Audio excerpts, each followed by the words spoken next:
Ako na magbigay ng libreng advice. Sa ilog. Useless. To correct this will cost double that. That's my top of the head estimate. 500 million ito para ayusin. Thank you, sir. At least. Kasi hindi lang itong nakikita ninyo rito eh, kundi hanggang dun sa loob eh.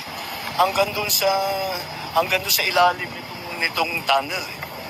So there's a lot of work that needs to be done. So how can you tell me that it's not economic sabotage?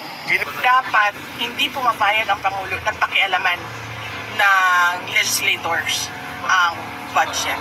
Kinuha mo yung 260 million, wala kaming nakitang effect doon sa kanyang ginawa na kontrata.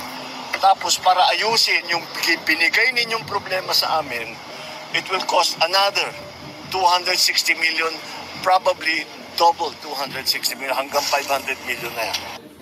This is 260 million project. Useless. Parang tinapon mo yung pera sa ilog. Useless. Unang-una dyan, dapat kontrolado ng President yung budget. Dapat kung ano yung lumalabas sa budgeting system from the Regional Development Councils, paakyat sa National Development Council, paakyat sa cabinet level, at kung ano yung napag-usapan based on development plans, yun ang nasusunod.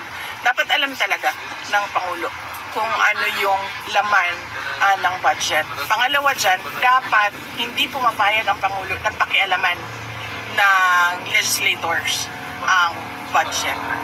Yun lang yung dalawang bagay dyan. Dapat alam niya kung ano nangyayari. Pangalawa, dapat hindi siya pumapayag na pinapakailaman ng legislators ang budget ng gobyerno. So, libreng advice na yun sa kanya, diba? So, ayoko na magbigay ng libreng advice, ha?